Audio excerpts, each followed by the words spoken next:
holidays from Libib. Welcome back to another bookish video. Today I'm super excited because we are going to be doing a little giveaway. So we just hit 3,000 subscribers. It's the holiday season and all you have to do to be entered in for a chance to win a $50 Amazon gift card, you just have to be 18 years of age, a US citizen. You have to be subscribed to the Libib YouTube channel. And last but not least, leave a comment in the comment section down below what your 2024 anticipated releases. Mine is going to be The Rat Pack by Stephanie Cook and Whitney Gardner. According to the book's description, it is a hilarious middle grade graphic novel focusing on a family of sneaky raccoons. And I absolutely love Whitney Gardner. She is one of my favorite authors and illustrators. She's the one who wrote Fake Blood, which is one of my favorite graphic novels, hand down. So I can't wait to see this anticipated release. It's actually coming out rather soon in January. I think it's January 23rd of 2024. So anywho, let's get on to the second half of the video where I am going to be doing a book haul. So these are the books that I have collected since like the middle of summer up until now. HAULy and Jolly book haul. So the first book of the HAULy Jolly book haul may not be HAULy or Jolly, but I'm definitely hauling it, and it's A Guest in the House by Emily Carroll. I have also previously read this and enjoyed it. It's pretty eerie. So our main character, Abby, is recently married to this widowed dentist, and he has a daughter, and they move into this town in this house, and things are kind of spooky and eerie, and she kind of learns a little bit more about this man's past wife who has died. It's definitely eerie, so if you're into that, it's awesome. The illustrations are beautiful. It is a would recommend read from me. I loved it. The next book that I have been actually waiting to read since it is hopefully winter here soon with the snow falling, and that is Lights by Brenda Thumler. I enjoyed Sheets and Delicates, and I can't wait to see what Lights is all about. This is the third installment in the trilogy. It is a tale about this girl and her family-owned laundromat, but one day, surprise, there's Wendell, the little laundry ghost. So this is the third book to the series. I can't wait to see what it's all about. I started to read it when I first picked it up, but then I stopped because there is snow. There is snow, like in the first several pages of the book. So I stopped and I'm like, maybe the lights part, maybe that's more Christmassy, and maybe it's meant to read in the wintertime. So I can't wait to pick this book up. I feel like there's a theme with this HAULy Jolly book haul. It's not really HAULy and Jolly yet. It is actually pretty spooky, scary. I watched the Five Nights at Freddy's movie. I played the game a few times, like back in the day, and was scared of it. And I get scared watching Ghost Adventures, even though I know like half of it is paid acting. I was very intrigued to see how spooky the Five Nights at Freddy movie was. And plus Josh Hutcherson, like we all know, that is what I am here for, reliving those old Hunger Game vibes with my Josh Hutcherson phase of my life. So I decided to watch the Five Nights at Freddy's movie, loved and enjoyed it. Also, what was up with the whole fort building scene? I don't know.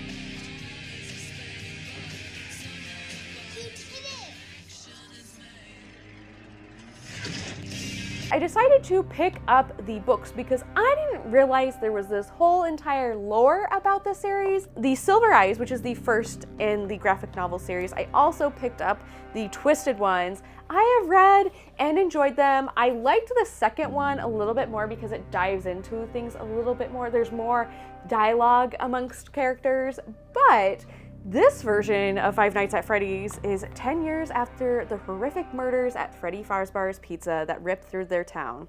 Charlie, whose father owned the restaurant, and her childhood friends reunite on the anniversary of the tragedy and find themselves at the old pizza place, which has been locked up and abandoned for years. After they discover a way inside, they realize that things are not what they used to be. The 4 adult-sized animatronic mascots that once entertained patrons have changed, and now they have a dark secret and a murderous agenda. Dun dun dun. So I'm really intrigued whenever the next Five Nights at Freddy's movie comes out. Is it going to kind of be like the graphic novel adaptation or the books? What kind of lore are we going to explore? I am very intrigued. Also, these are published by Scholastic Graphics, so they're not very scary at all, but it made for an enjoyable backstory read. While it may not be HAULy, it is kind of jolly towards the ending of Creepy Carrots by Aaron Reynolds and Peter Brown. My boyfriend got me a boo basket this fall. He got me this. I love carrots. I think it's adorable. This book talks about Jasper Rabbit, a rabbit who loves carrots, but one day they start following him home. Dun dun dun, spooky! But it is such a cute kids picture book, and if you're looking for something fun, short, and sweet, that will definitely give you a good laugh at the end, this is definitely the book. Next up is definitely a holly and jolly book, Cooking from Frozen in Your Instant Pot, 100 foolproof recipes with no thawing, by Christy Bernardo. This I scored at my local Von Mar for 10 bucks, and honestly, it is so great. I have tabbed a few recipes already to try. I haven't made it through the other half of the book because I have just been so indulged in the first one. I did try a recipe out of here, and I switched up the pork chops for chicken, and it was absolutely delicious. So I am very, very happy with this purchase. I love cookbooks, trying to get a little bit more into my Instant Pot that I've had for a few years. Besides soups, we're gonna be cooking it up. The next book that I'm hauling is from the ARSL conference. I snagged an ARC copy of An Unmaking of June Farrow by Adrienne Young. And if you know me, I love Adrienne Young. I love her. It's probably in a pile somewhere on my floor, but A Sky in the Deep by Adrienne Young was one of my favorite books a few years back, so I couldn't wait to get my hands on her adult novel fantasy. It's been on sale since October 17th. I honestly don't know what this book is about. I'm trying to go into it blindly. It's in the small mountain town of Jasper, North Carolina. June Farrow is waiting for fate to find her. The Farrow women are known for their thriving flower farm and the mysterious curse that has plagued their family's line. The whole town remembers the madness that led to Susanna Farrow's disappearance, leaving June to be raised by her grandma and haunted by rumors. Okay, that's like a quick little blurb. Not gonna go much more into it because I don't want to be spoiled, because I'm actually really looking forward to this read, and if I ever finish Six of Crows, maybe someday I will get to this book. Next up, hauling one of my favorite poetry authors. We have Lang Leaves, Self-Love for Small Town Girls. I am a small town girl, so we are definitely going to be reading this poetry book. I love Lang Leaves' work. I love everything. I have essentially a Lang Leaf poetry shelf up above. If you have a chance to pick up a poetry book, I would highly recommend Lang Leaf. Next up, we have Saga Volume 11, which I totally forgot came out. Big bad fan alert, like yikes for me. Didn't realize I thought it was supposed to come out in October. It came out in November and I was a week late to it, but I read it. What this book is about is there are two people from opposite ends of the war that is going on, and they end up falling in love and reproducing, and that's a huge no-no, and now everyone in the universe is after them to kill them. If you love sci-fi and space, this will be your read.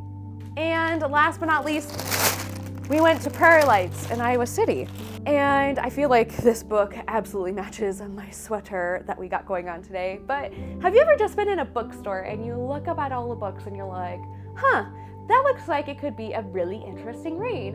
And then you sit there and talk with Jan, the bookseller, and you're like, have you read this? No. And then you start flipping through the pages and you're like super intrigued, and you go to film some more B-roll footage of the interview that you're doing. You come back and there's one copy left because someone else took the other book. So I knew I had to grab my hands on it immediately and purchase it, and that is A Nature Poem for Every Winter Evening, edited by Jane McMorland Hunter. It has probably one of the coolest, shiniest, prettiest, wintry covers.